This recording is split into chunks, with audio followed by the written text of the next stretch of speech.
अस्सलाम वालेकुम नाज़रीन, मैं हूं अरसलान खोगर। आप देख रहे हैं program play field. Pakistan cricket team, Pakistan cricket board, ये दोनों बड़े मामला चल रहे हैं आजकल। और पाकिस्तान क्रिकेट बोर्ड ने एक बहुत बड़ा मार्का सर किया है। चेयरमैन पाकिस्तान क्रिकेट बोर्ड के सर ये सहरा जाता है, कमाल किया। उन्होंने बैकफुट पे ले गए इंडियन क्रिकेट बोर्ड यानी भारतीय साजिशी क्रिकेट बोर्ड को, जो हमेशा क्रिकेट को इस पूरे खित्ते में तबाह करने के दर पे रहता है। मोहसिन नकवी साहब ने ढाका में बड़ा शानदार इजलास करवाया। उस इजलास में तमाम क्रिकेट बोर्ड शामिल हुए, हत्ता के बड़ी बड़ी हाँकने वाले भारतीय क्रिकेट बोर्ड भी शामिल हुआ। और इस भारतीय क्रिकेट बोर्ड को घुटनों पर लेकर आए सिर्फ स्ट्रेटजीज के तहत, और बहुत अच्छे तरीके से। हम क्रिकेट खेलना चाहते हैं, लेकिन भारतीय मीडिया प्रेशराइज कर रहा है। वहाँ की कौम, वहाँ का मीडिया अजीब उनके माइंडसेट है। इस कदर मुतासिब लोग हैं, वो अब अपनी शर्मिंदगी और झेप छुपा रहे हैं। उनसे बर्दाश्त ही नहीं हो रहा ये कैसे हो गया, क्योंकि वो तो चौधरी थे इस पूरे खित्ते के। अब उनसे बर्दाश्त नहीं हो रहा कि पाकिस्तान इंडिया ये कैसे मान गए, क्योंकि अभी WCL में खेलने से इनकार किया था। वो जो चैम्पियंस लीग थी उसमें खेलने से इनकार किया था भारतीय खिलाड़ियों ने, और अब इन्हें खेलना पड़ रहा है एशिया कप। और 14 तारीख का कुछ शेड्यूल्ड मैच, 14 सितंबर का अब तक की जो तारीखें हैं, पाकिस्तान इंडिया के साथ खेलेगा। न्यूट्रल वेन्यू पर एशिया कप होगा और इसकी मेज़बानी के फ़राइज़ भारत ही अंजाम देगा, लेकिन बहुत अच्छे तरीके से। मेरा ख्याल है इतने शानदार तरीके से टैकल अब तक किसी ने नहीं किया इस चेयर को, जो कि ACC की सदारत की चेयर है, जितना मोहसिन नकवी साहब ने किया। बहुत सारे इख्तलाफात होंगे आपको टीम को लेकर, टीम के मामले को लेकर, लेकिन एडमिनिस्ट्रेटिवली मैं समझता हूँ इससे अच्छी मूव पाकिस्तान क्रिकेट बोर्ड की मैंने पिछले 25-30 सालों में नहीं देखी। हम हमेशा बैकफुट पे रहते थे और बड़े शानदार तरीके से काम किया मोहसिन नकवी साहब ने, और उन्होंने इस पूरे ड्रामे को एक मंतकी अंजाम तक पहुंचाया जो भारत गढ़ रहा था। कैसे हुआ, क्या हुआ, एशिया कप पे बात करेंगे। रिजवान बाबर शाहीन, इनका क्या फ्यूचर है, इस पर बात करेंगे। वनडे के कप्तान रिजवान मुकर्रर हैं दोबारा से, यानी उन्हें रखा गया है एक बार फिर से, और वो वनडे को देखेंगे। इन सारी चीज़ों पर भी बात करेंगे। और फिर हम ज़रा पाकिस्तान स्पोर्ट्स बोर्ड को भी शाबाश देंगे, उन्होंने इनामी रकम में इजाफा किया। किन की इनामी रकम में इजाफा किया, कितना इजाफा हुआ है, वो भी आपको मैं बताऊंगा।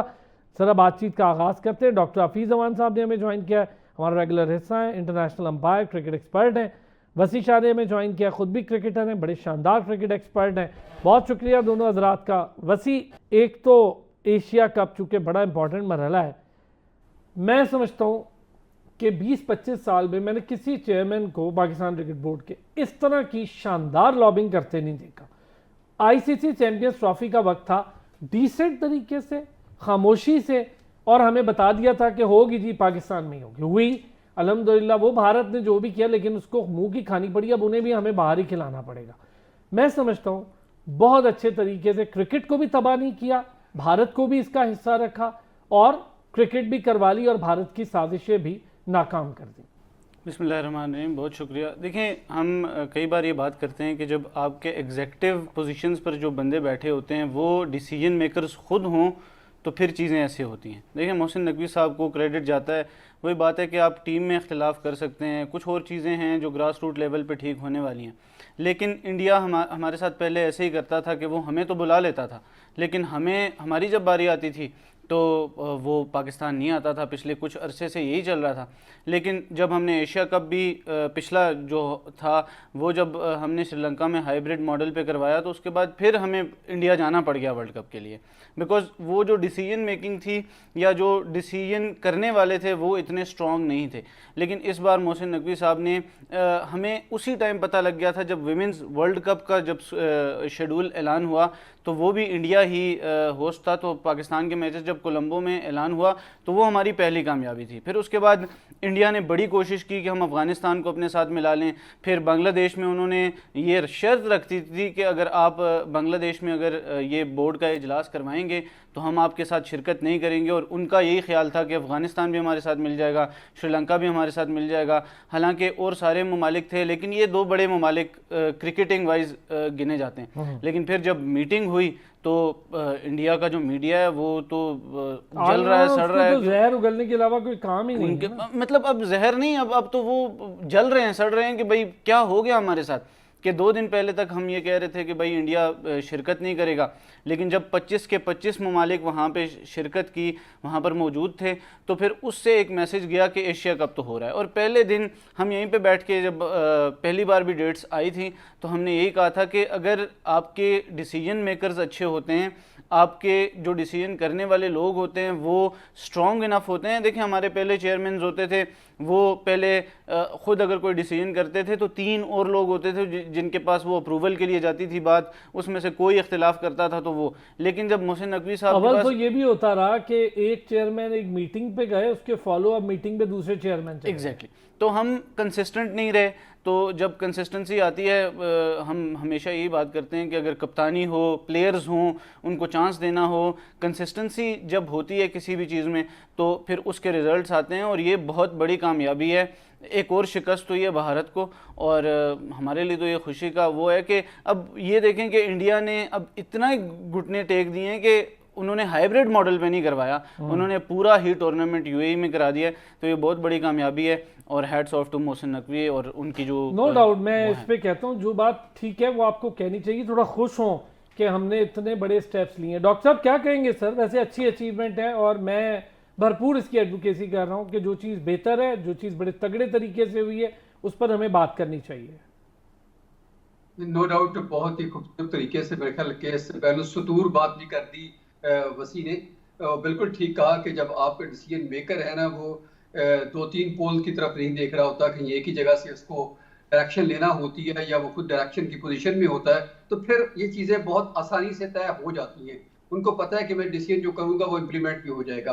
प्रॉब्लम्स पहले यही रहा कि अब देखिए कि पिछले थोड़े से टेन्योर में, बल्कि काफ़ी सारे टेन्योर में ये सबसे लॉन्गेस्ट टेन्योर है किसी भी चेयरमैन का। अगर हम पिछले 3-4-5 चेयरमैन को, जो म्यूजिकल चेयर्स वाले चेयरमैन भी शामिल कर ले सारे उसमें, तो ये सबसे लॉन्गेस्ट टेन्योर मुझे लग रहा है ना। तो एक उनको फिर ये यकीन भी है कि ये मैं काफ़ी मजबूती के साथ बैठा हुआ हूँ यहाँ पर फिलहाल कम अज़ कम, तो इसलिए उनकी डिसीजन मेकिंग में हमें कंसिस्टेंसी नज़र आ रही है। और सबसे अच्छी बात जो आपने इंट्रो में की ना, कि उन्होंने खामोशी से किया, कहीं मीडिया में आकर यूट्यूबरों को इंटरव्यू देकर नहीं किया, इंडिया के यूट्यूबरों को जाकर इंटरव्यू नहीं दिए खामखा में कि हम ये करेंगे, हम हाइब्रिड कर देंगे, हम ये कर देंगे।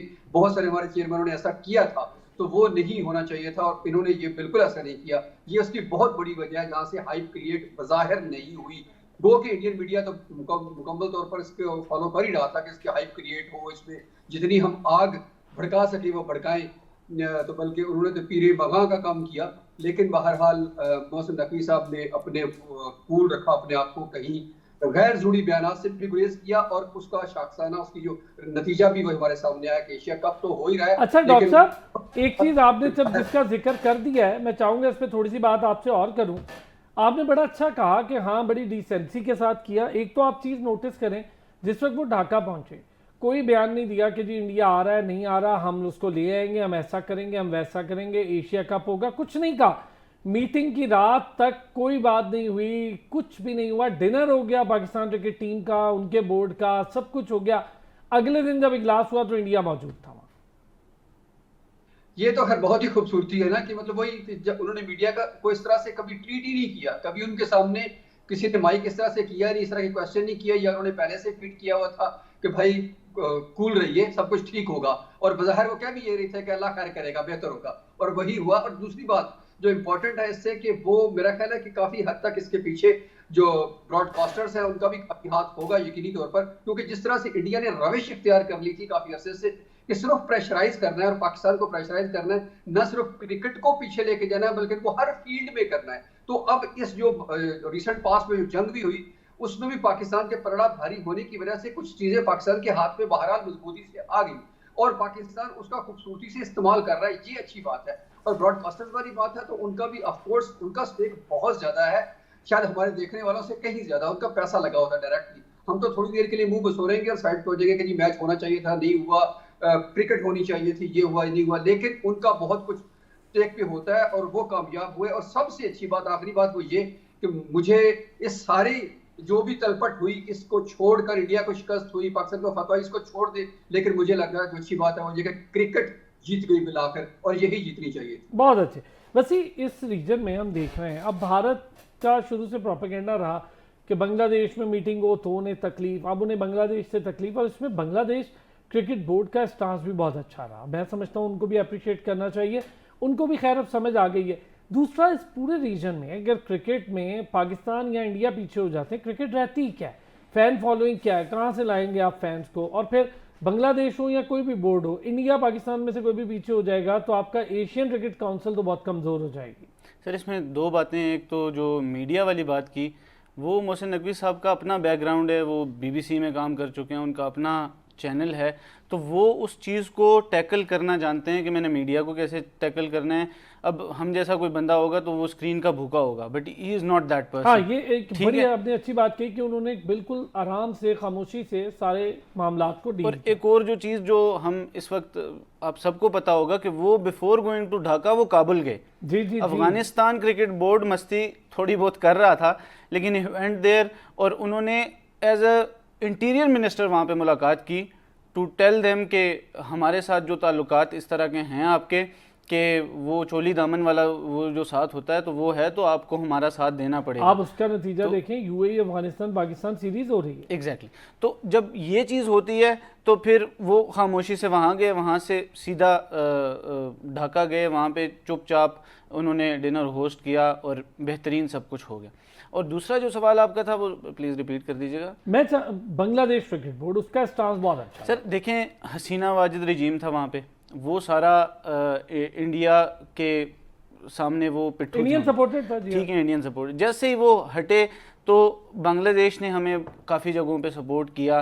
पिछला जो एशिया कप हुआ उसमें देखें, अगर उस वक्त भी अगर बांग्लादेश हमारे साथ थोड़ा सा अगर कोऑपरेट करता तो शायद वो भी पाकिस्तान में हो जाना था, लेकिन वो इस तरह नहीं हुआ। तो बांग्लादेश का भी शुक्रिया, हमने पहले भी जब वो यहाँ पे आए जंग के बाद बहुत जल्दी उन्होंने टीम भेजी, तो हमने उस वक्त भी उनका शुक्रिया अदा किया। तो देखें, जब बायलैटरल हमारे जो ताल्लुकात हैं वो अच्छे होते हैं तो फिर आपको आसानी हो जाती है चीज़ें मैनेज करने में, और बांग्लादेश के साथ भी यही हुआ है। और दूसरी बात जो है वो ये है कि मोहसिन नकवी साहब, हमने जिस तरह बात की कि उन्होंने इस चीज़ को बहुत दानिस्ता तौर पे आराम से इन चीज़ों को किया है, ट्वीट्स वो करते रहे, मीडिया उन्होंने फेस नहीं किया, और इसी चीज़ का यही हुआ है कि उन्होंने कोई भी चीज़ पहले से नहीं बताई, वो कोई भी प्रिडिक्ट भी नहीं कर पा रहा था कि कैसे होगा और क्यों होगा। और ब्रॉडकास्टर्स की जो बात है सर, इस टूर्नामेंट को डिज़ाइन ही इसी तरह किया जाता है कि 2 मैचेस पाकिस्तान इंडिया के हों, एटलीस्ट 2 हों, क्योंकि अब देखें कि हमारे ग्रुप में हांगकांग और ओमान है। अच्छा, अच्छी चीज़ है कि टीमें भी बड़ी हैं जी, 2 टीमें भी बनी, ये भी बहुत अच्छी बात। तो थोड़ा कंपेटिटिवनेस आएगी, दूसरा ग्रुप बहुत तगड़ा है, लेकिन हमारा वही है कि 14 को एक मैच होगा तो 21 को दूसरा मैच श्योर शॉट है वो होगा। तो ब्रॉडकास्टर्स भी इस टूर्नामेंट के होने का इंतज़ार करते हैं, और जिस तरह हफीज़ अवान साहब ने कहा कि हम तो शायद क्रिकेट को देखते हैं बीइंग अ क्रिकेट फ़ैन या इंथुजियस्ट, और या मैं एज अ क्रिकेटर देखता हूँ, आप एज अ ब्रॉडकास्टर देखते हैं, लेकिन जो ब्रॉडकास्टर्स खुद होते हैं उनके पैसे लगे होते हैं, वो एक ऐड आपको उन्होंने बड़े महंगे रख दिए बोली डॉक्टर साहब पाकिस्तान में, ये भी एक बड़ा मैटर शुरू हो गया है। उन्होंने बहुत हैवी लंबे चौड़े पैसे मांग लिए हैं जी मैच दिखाने के एशिया कप के। सर उनका हक बनता है सर, जब इतनी ज्यादा एफर्ट हुई और उसको एग्जीक्यूट करने के मरने तक आन पहुंची जब बात, तो फिर वो पैसे तो लेना उनका मेरे ख्याल हक बनता ही है। और जितना खर्च कर चुका है ब्रॉडकास्टर इस पे, और ये इसको डीरेल किसी सूरत में होना नहीं देना चाहते थे। बेशक इवन अगर आप देखें तो पाकिस्तान इंडिया में इतनी हाइप क्रिएट होने के बाद, शोर शराबे के बाद, पाकिस्तानी फैन भी किसी हद तक इस बात पर आमादा हो गया था कि ठीक है यार, जाता है तो जाए एशिया कप, इससे बेहतर है कि हम ना ही खेलें। जिस तरह की कुछ, एक तो हमारी टीम की परफॉर्मेंस भी थी, और साथ साथ जिस तरह का इंडिया का रवैया था, उस वजह से पाकिस्तानी फैन भी बददिल से होना शुरू हो गया था कि इस क्रिकेट का कोई फायदा नहीं है।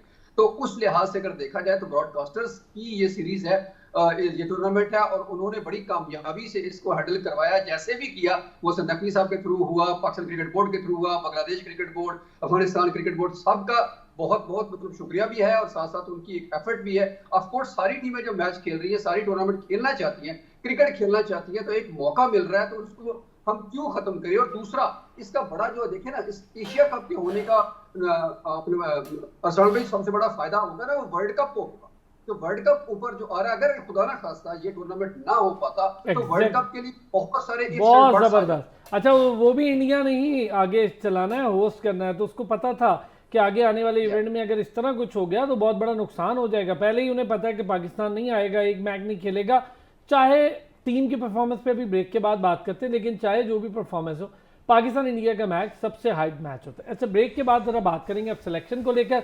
वेस्ट इंडीज़ का दौरा, कुछ प्लेयर्स की वापसी, कुछ प्लेयर्स जिन्होंने अच्छी परफॉर्मेंस दी थी बांग्लादेश में, कुछ अच्छे नाम थे, उनको फिर ड्रॉप कर दिया, क्यों कर दिया, इस पर भी बात करेंगे। वेलकम बैक जी। अच्छा डॉक्टर साहब, अब ज़रा बात करेंगे हम सिलेक्शन को लेकर। मुझे सलमान मिर्ज़ा की बॉलिंग ने बड़ा इंप्रेस किया, बड़ी शानदार इन आउट स्विंग कर रहे हैं, वो लेफ्ट आर्म बड़े अच्छे बॉलर हैं। अहमद दानियाल चलें आप ले गए थे, मैं पहले भी कह रहा था कि बहुत सारे मामला, नवाज मौजूद है उसकी, आप ज़रा ये देखें सिलेक्शन में कि एक को आप एक फॉर्मेट से निकाल के दूसरे में डाल देते। खुशदिल भी मौजूद है वनडे में, अच्छा हारिस भी मौजूद है, सारा कुछ है, वनडे में भी आ गया। साहिबजादा फरहान नहीं आया वनडे में, वो T20 में। अब सिलेक्शन देखें आप कि आपने ले जाना है शाहीन को, नसीम को लेके जाएं, भाई अच्छे बॉलर्स हैं, मैं तो कह रहा हूँ उनको रखें, क्यों आप उन्हें ड्रॉप करें, रेस्ट कराएं, खिलाएं, रेस्ट करवाएं, खिलाएं।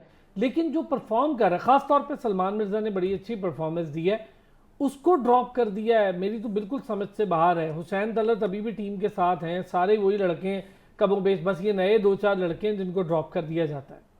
ये बड़ी हैरत बात है अरसान भाई, हमने पहले भी बात की थी जब ऑस्ट्रेलिया हमारी टीम गई थी कि 2 T20 और वनडे का हमने अजीब सा फॉर्मेट बना लिया है कि हम, मेरा ख्याल करते यही है, आपको ज़्यादा बेहतर पता होगा, आप तो वहाँ पर मौजूद होते हैं जब सिलेक्शन हो रही होती है, कि शायद ऐसा लगता है कि पर्चियाँ इकट्ठी डालते हैं तो कहते हैं कि आधी इस घड़े में डाल दो, आधी इस घड़े में डाल दो, तो जो खोल के देख लो, जो जिसमें आ गया उसको उसमें डाल दिया जाए। तो ये वतीरा है कि इसकी ना कोई परफॉर्मेंस से ताल्लुक है। पहले जब पाकिस्तान बांग्लादेश से अभी सीरीज खेला 2-1 से जो हार गया, तो उसमें भी जो सिलेक्शन थी वो बड़ी ही क्वेश्चनेबल थी, मतलब समझ नहीं आ रही थी कि मोहम्मद नवाज वापस किस बेस पे आए हैं, उनको अपनी फ्रेंचाइज PSL नहीं खिला रही और वो पाकिस्तान टीम में खेल रहे हैं। हुसैन तलत की परफॉर्मेंस नहीं थी, वो पाकिस्तान टीम में वापस आ गए 10 साल के बाद, क्यों आ गए, किस बेस पे आ गए, वो किस तरह के ऑलराउंडर हैं, उसकी कौन सी परफॉर्मेंसेज हैं, हमें हमारी समझ से बिल्कुल बाला थी। और इसी तरह अगर देखें इवन हसन नवाज की, चलो ठीक है वो तो यंगस्टर है, उसको अभी खेलना चाहिए, लेकिन उनको भी दोनों फॉर्मेट में हमने खिला दिया है। और साहबजादा फरहान जो कंसिस्टेंटली रन कर रहे हैं, पिछले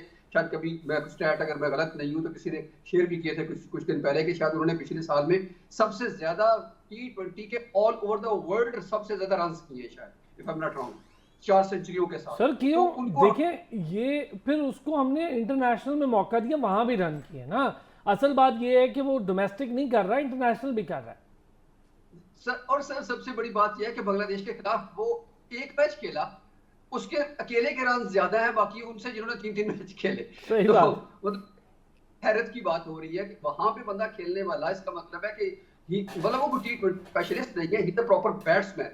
तो उसका वनडे में ना खेलना मेरे लिए तो बहुत ही अचंभे की बात है, उसका ना खेलना और उसके अलावा बहुत सारों का खेलना। और जिस तरह आपने कहा भी कि सलमान मिर्जा का ना खेलना, ठीक है, जब उनको शामिल किया गया तो हमें थोड़ा सा था कि एब्सेंट बर्ड्स थे कि यार पता नहीं किस तरह के परफॉर्म करेगा, लेकिन आफ्टर परफॉर्मेंस 3 मैचों में अगर किसी वाहिद बंदे ने पाकिस्तान की तरफ से साहबजादा के बाद परफॉर्मेंस दी है तो सलमान मिर्जा ही थे, और उनको हमने बाहर कर दिया। और ठीक है, शाहीन को लाना या नसीम, वो तो है ही है, वो तो कभी भी बाहर नहीं हुए थे, लेकिन आपको ये क्या जरूरत पेश आई कि आप सलमान मिर्जा को बाहर ही कर दिया आपने। और फिर अभी भी जिन लोगों को जैसे सुफियान मुकीम है, तो वो भी मुझे अभी फिर खेलते हुए नजर नहीं आ रहे।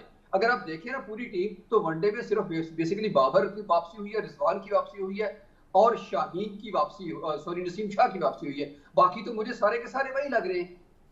और यही वो लोग हैं। डॉक्टर साहब, अब्बास आफरीदी को बाहर जाने की उसकी वजह है, अब्बास आफरीदी की बिल्कुल another good example, Abbas Afridi भी वो है जिन्होंने बैट के साथ भी परफॉर्म किया। अगर कोई थोड़ी बहुत इज्जत बचाई हमारी बांग्लादेश वाली सीरीज में, तो वो अब्बास अफरीदी ही थे जिन्होंने नीचे से आके रन किए, और हम वो जो 40 पे ऑल आउट होने वाले थे तो वो 100 प्लस पे ले गए हमें, और कम से कम इज्जत से हारे हम। तो मुझे बिल्कुल भी कभी कभी इनकी समझ जरा सी भी नहीं आती, या तो वो कोई बहुत ही बड़ी पर्चियां करना अजीब सा लफ्ज लगता है, लेकिन कुछ ऐसा होता जरूर है कि 3-4 बंदे ऐसे लौट के आ जाते हैं without any performance, without any reason. Even मुझे लगता है कि हसन अली, ठीक है मैं उसके खिलाफ नहीं हूँ, लेकिन मसला ये है कि क्या आपके फ्यूचर प्लान्स में वो शामिल है, दैट इज मेजर क्वेश्चन है। अगर आपके फ्यूचर प्लान में नहीं, आप उसको डिस्कार्ड कर चुके हैं, तो ठीक है, इसकी परफॉर्मेंसेस अच्छी हैं, लेकिन इसके बावजूद आप उसको एशिया कप या वर्ल्ड कप के लिए क्या कंसिडर करने जा रहे हैं। अगर जा रहे हैं तो फिर अब वो आपकी किसी एक की जगह लेगा, और ये ना हो कि आपको बाद में पछताना पड़े कि नहीं यार इसकी परफॉर्मेंसेस अच्छी थी, लेकिन वो उस लेवल की नहीं थी कि हम इंटरनेशनल को खिला देते। तो ये भी एक क्वेश्चन मार्क है। जिन लोगों को मोहम्मद नवाज को डिस्कार्ड कर दिया था कर्सा पहले और फिर इसको वापसी ले आए, और वो भी ऑलराउंड कैटेगरी में, मुझे नहीं समझ आती, खुशदिल शाह भी है, ये सारे एक, हुसैन तलत भी है, ये मोहम्मद नवाज भी है, फहीम अशरफ भी है। फहीम की परफॉर्मेंस बेहतर है, फहीम अच्छी परफॉर्मेंस दे रहा है, उस पर हमें एतराज भी नहीं हुआ कि यार चलो, पहले था कि फ़हीम अशरफ की परफॉर्मेंसेज नहीं थी, उन्हें मौका मिल जाता था। अब तो ठीक है, वो जस्टिफाई कर रहा है, बॉल भी अच्छी कर रहा है, बैट भी कर रहा है। हम कह रहे हैं जी हमें एक ऑलराउंडर चाहिए, आप परफॉर्म करो, कोई भी करे। लेकिन वसी यही खुशदिल शाह, यही नवाज, यही हुसैन तलत, इन्हीं को हम कैरी कर रहे हैं सारी जगह। और बात ठीक है उनकी कि अगर हसन अली बहुत अच्छी परफॉर्मेंस दे रहा है, मुझे कोई एतराज़ नहीं, वनडे टीम का हिस्सा रहे, अच्छी बात है, वो लंबे फॉर्मेट का प्लेयर भी है, लेकिन फिर या तो आप उसको फ्यूचर प्लान का हिस्सा रखें ना। सर देखें, सबसे पहले जो बात की सलमान मिर्ज़ा की, आपने वनडे के लिए 16 लड़कों का ऐलान किया, तो सलमान मिर्ज़ा को भी 16वां T20 में भी रख लेते, ना खिलाते। ठीक है, शाहीन अफरीदी आ गए हैं, आपके एस बॉलर्स आ गए हैं, आप उसे ट्रैवल करवाते टीम के साथ, ताकि उसे समझ आती कि क्या किस तरह होता है एक इंटरनेशनल ड्रेसिंग रूम में रहना, क्या चीज़ होती है। और फिर देखें उसके बैक पे परफॉर्मेंस है। उसके अलावा आपने ये चीज़ नोटिस की है या नहीं की, मैं कल देख रहा था कि ये जो स्क्वाड में लड़के हैं, पिछले 2 साल में या करंट इस्लामाबाद यूनाइटेड के कितने लड़के हैं इसमें जो पिछले 2 साल से खेले हैं? हुसैन तलत, हसन नवाज, ठीक हो, फहीम अशरफ, और अगर शादाब होता तो वो भी शादाब खान। सर आप ये देखें कि आप शादाब खान के ना होने की वजह से वाइस कप्तान का ऐलान नहीं कर रहे जी। उन्होंने क्या नहीं दे, वो कोच पे छोड़ दिया कि चलें जी वाइस कैप्टन अब वही आएगा, वो नायब कप्तानी करेंगे जो सलमान। नहीं, असल में वो होता हमारे यहाँ थोड़ा सा, आप भी इन चीज़ों को, अब आप देखिए इतने सीनियर लोग हैं, आप लोग इन चीज़ों को समझें। वो एक सीट है जो वो घर ले गया साथ अपने, तो वो जब आएगा तो उसी के पास है, अब मजबूरी है। ठीक है, अब उसके डर से आपने सुफियान मुकीम को एक मैच भी नहीं दिया। आपने इवन अबरार को, आखिरी हम यहाँ पे बैठ के, वो मुश्तबा भाई भी थे वहाँ पे, वो ये कह रहे थे कि एक और स्पिनर डालना चाहिए। रात को मैंने टीम शीट पढ़ी, उन्होंने भी दिखाई थी, याद होगा, जी जी, पिच को पानी और उन्होंने उसकी जगह अबरार को निकाल के अहमद दानियाल को खिला दिया। तो मैंने वो एक शेर, अच्छा फिर अहमद दानियाल बेहतर बॉल कर गया, उसको भी ड्रॉप कर दिया, उसको ड्रॉप कर दिया है। और बात यह है कि वो इनके लिए एक शेर है सर, मैं वो सुनाऊंगा। इन अक्ल के अंधों को उल्टा नजर आता है, मजनू नजर आती है, लैला नजर आता है। ठीक है, तो बात यह है कि ये सब players, even including your captain, current captain, ये सारे तो दोस्ती यारी 11 थी बाबर आजम की। आज वो बाबर आजम नहीं है और सारे प्लेयर्स आपने रखे हुए।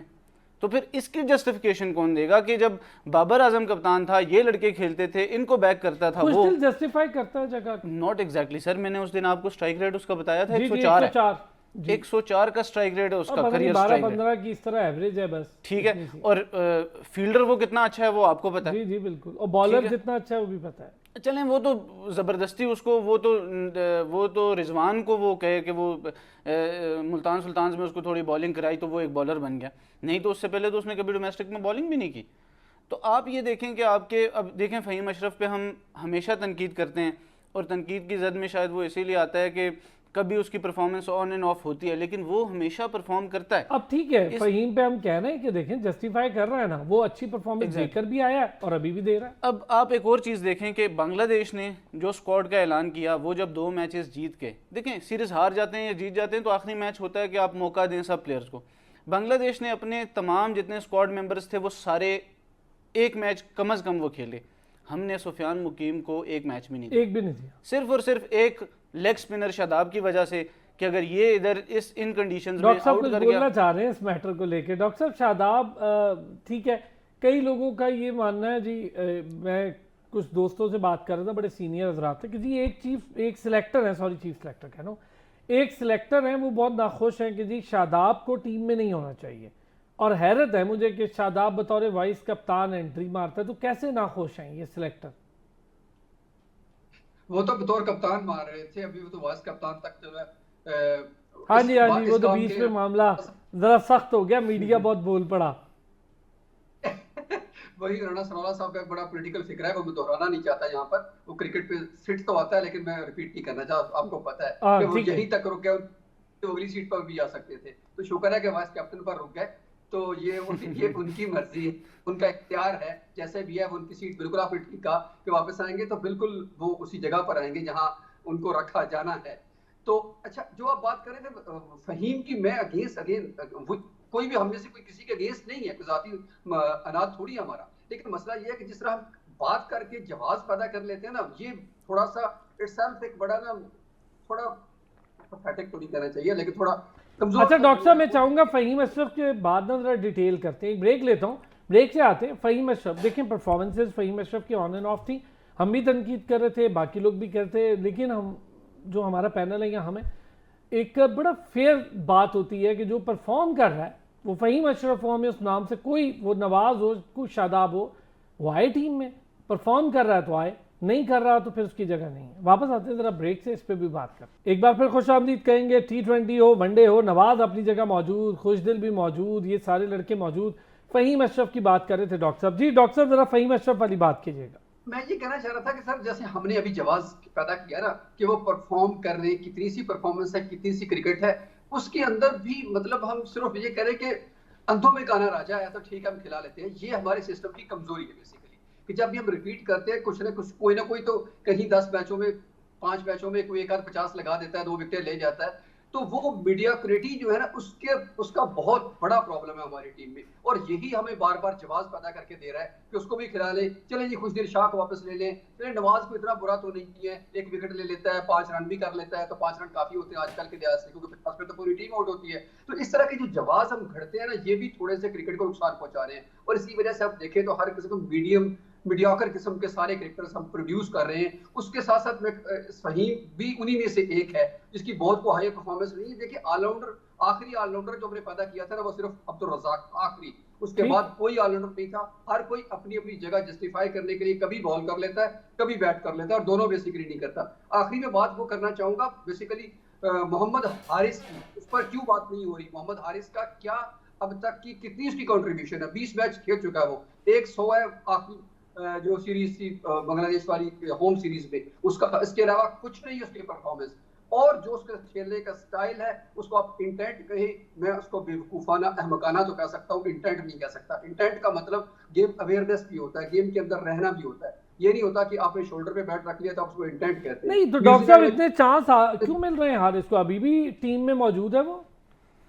बिल्कुल यही बात मैं कर रहा हूँ सर, क्यों है 20 मैचों के बाद उसको चांस पे चांस मिल रहा है, पीएसएल में वो प्रॉपर खेल रहा है, उसको आप कप्तान बनाने पे तुले हुए थे पिछले अरसे में कि उसको T20 पाकिस्तान का कप्तान होना चाहिए। मतलब मुझे नहीं समझ आती कि ये कौन सा क्राइटेरिया है जिसकी बेस पर कोई परफॉर्म ना करे। अभी भी उसके 22 की एवरेज है, उस 100 के बावजूद, और 100 के को मिला के अगर 100 निकाल दे तो सिर्फ उसकी 13 या 14 की एवरेज बचती है 19 मैचों में। तो 20वें मैच में 100 करके उसने वो एवरेज को थोड़ा बेहतर कर लिया, लेकिन उसकी परफॉर्मेंस बिल्कुल इस काबिल नहीं है कि वो इंटरनेशनल क्रिकेट में कहीं भी स्टे कर सके। कहीं नीचे ठीक है पीएसएल वगैरह खेलता रहे, लेकिन वो इस कैलिबर का प्लेयर हरगिज नहीं है, और खामखा टाइम वेस्ट किया जा रहा है। और वो हसीबुल्ला की जगह तो मार ही चुका है, मेरा ख्याल है कि रोहेल नजीर की भी जगह मार चुका है, और बहुत सारों की जगह मार चुका है। साहबजादा फरहान बेचारे को विकेट कीपर वापस बनना पड़ा, बहुत पहले विकेट कीपिंग करते थे वो, लेकिन उनको अब विकेट कीपर भी बनना पड़ रहा है ताकि वो अपनी जगह जस्टिफाई करें। अच्छा हारिस, वो तो वापस करना पड़ रहा है सर। हाँ ना, हारिस के हवाले से वसी क्या कहेंगे? हारिस की क्या जस्टिफाई करती है उनकी परफॉर्मेंस? सर नॉट एग्जैक्टली वो इन्होंने हफीज़ अवान साहब ने तो उसे इतना दिया कि वो डोमेस्टिक खेले, मैं तो उसे उसके काबिल भी नहीं समझता, टू बी वेरी फ्रैंक। और एक और चीज़ है, एक थोड़ा सा हार्श जुमला है, but there is a fine line between intent and stupidity, और वो इंटेंट नहीं है, वो स्टूपिड है। सीधी सी बात आपको करूं कि अब उसके ये तीन मैचेस देख थोड़ा हार्श हो जाएगा यार, लेकिन आप देखें तो सही ना, वो इंटरनेशनल क्रिकेट खेल रहा है, वो शाहीन्स के साथ होता मिल रहा है हर जगह, ठीक है। और देखें परफॉर्मेंस की बात भी नहीं होती, आप अच्छे बॉल पे आउट हो जाओ नो प्रॉब्लम, आप उसके ये रिसेंट 3 आउट्स देख लें, वो एक क्लब क्रिकेटर की तरह अगर आउट ना हुआ हो तो आप मुझे कहें कि आप गलत बोल रहे हो। वो बहुत ही कोई आउटस्टैंडिंग बॉल पे कोई अच्छा स्पिनर था। एक चीज थोड़ा सा मैं इस पे आप लोग, ठीक है आप कह सकते हैं कि जी इंटेंट और उसमें फ़र्क जो भी आप कह रहे हैं, लेकिन बतौर कीपर भी क्या वो रिजवान से बेहतर है? नेवर, वो हसीबुल्ला और रोहेल नज़ीर से बेहतर नहीं है सर। एक मिनट दीजिएगा डॉक्टर साहब, क्या हारिस बतौर कीपर बेहतर है रिजवान, क्या चले हसीबुल्ला रोहेल नज़ीर की बात कर रहे हैं, क्या बेहतर है? हरगिज नहीं सर, बिल्कुल। अभी परफॉर्मेंस रिसेंट देख लें, अभी भी जो बांग्लादेश वाली सीरीज में भी देख लें, उससे पहले तो हमने उसको कप्तान बनाए रखा, शाहीन का भी और आगे पीछे ए का भी कप्तान बनाए रखा, लेकिन उसकी ना कीपर ना बतौर बैट्समैन कहीं जगह नहीं बनती। शायद अगर थोड़ा और हार्श ना हो जाए तो शायद क्रिकेटर के तौर पर उसकी जगह नहीं बनती। नहीं, लेकिन सीखते क्यों नहीं? इम्प्रोवाइजेशन का अमल होता है, क्यों नहीं सीखते? एक सवाल पूछा गया जी मुझसे सोशल मीडिया पर, और बहुत डिटेल सारे मेरे प्लेटफॉर्म्स पे एक ही शख्सियत है, उन्होंने शायद बहुत ज़्यादा बार ये सवाल भेज दिया, तो मैंने कहा इस पर बात करता हूँ। एहसानुल्लाह, हालांकि मैंने करनी नहीं थी, कह रहे थे कि एहसानुल्लाह फोकस करने जा रहा है जो आने वाला अगला डोमेस्टिक सीज़न है। पहले तो एहसानुल्लाह को डोमेस्टिक में टीम ढूंढनी पड़ेगी, मैं अपनी इतलात के मुताबिक आप लोगों तक ये बात बताऊं।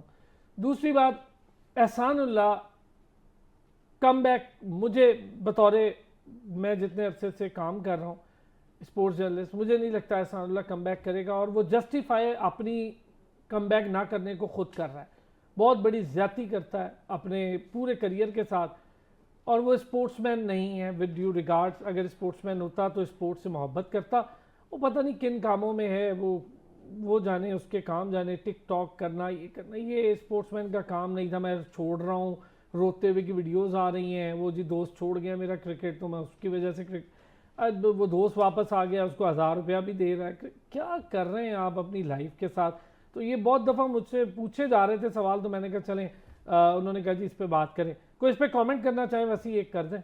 सर देखें, हमने अपने प्लेयर्स की सोशल मीडिया स्कूलिंग नहीं की। आपने कभी किसी इंटरनेशनल प्लेयर का ड्यूरिंग देयर प्लेइंग वो एक वेकेशंस के अलावा कोई पिक्चर आपने देखी है? वेकेशंस के अलावा जब वो कहीं पे होते हैं, कोई पिक्चर, स्टोरी, कुछ देखा है? कोई बड़ा, कोई, अब ये जो रूट ने अभी पॉन्टिंग को क्रॉस किया है, तो सब प्लेयर्स ने उन्हें एक मुबारकबाद के मैसेज दिए हैं। उसके अलावा कोई भी टिकटॉक पे आके बैठ के ये नहीं बता रहा होता कि मेरे घर में क्या चल रहा है और कौन मेरा दोस्त है और कौन खेल रहा है और कौन नहीं खेल रहा। हम अपने प्लेयर्स की सोशल मीडिया, और प्लेयर्स नहीं यार, इनको क्रिकेट के अलावा सब कुछ करना है। मैं अभी शुरू ही नहीं हुआ करिए। डॉक्टर साहब, कोई फाइनल वर्ड, कोई लास्ट एहसानुल्लाह के हवाले से, क्योंकि इस पर डिस्कशन तो नहीं करनी थी, लेकिन चलें, अब वो सवाल मुझे हर जगह भेजा जा रहा है, तो मैंने कहा चलें कर लेता हूँ। नहीं, बड़ा वैलिड क्वेश्चन है बिल्कुल, क्योंकि जाहिर है वो एक ऐसा प्रोस्पेक्ट में नजर आया था कि मुल्तान सुल्तान का, कि जो बहुत ही अच्छा था और वो पाकिस्तान मेक कर गया और बड़ा, मतलब एक लग रहा था कि बड़ा फ्यूचर स्टार होगा। लेकिन उसकी अपनी, ठीक है, मैं माना कि पाकिस्तान क्रिकेट बोर्ड ने तो कभी भी मैन मैनेजमेंट नहीं की, अच्छी तरीके से ग्रूम नहीं किया लड़कों को, वो हम हमेशा बात करते रहते हैं। लेकिन एहसानुल्लाह का अपना भी उससे ज्यादा कसूर है। वो आजकल वहां पे बहुत सारे दोस्त हैं, उनके साथ भी बात, वो शरे वाली बंदूक लेके आकर चिड़िया मारता है, तो उसका क्रिकेट से ताल्लुक कोई नहीं। डॉक्टर साहब, यही चीज़ मैं चाह रहा था, क्योंकि बहुत ज़्यादा मुझे कहते हैं कि जी आप एहसानुल्लाह पे बात नहीं करते, आप सब पे करते हैं आप, तो मैंने कहा जी चले, मैं आज करके देख लेता हूँ, अपने व्यूज़ भी रख दूंगा और हमारे एक्सपर्ट पैनल के भी। डॉक्टर हफीज़ अमान साहब, sir thank you so much. वसी, बहुत शुक्रिया आपका, आपने वक्त निकाला। नाज़रीन, कल फिर होती है आपसे मुलाकात, अपना ख्याल रखिएगा।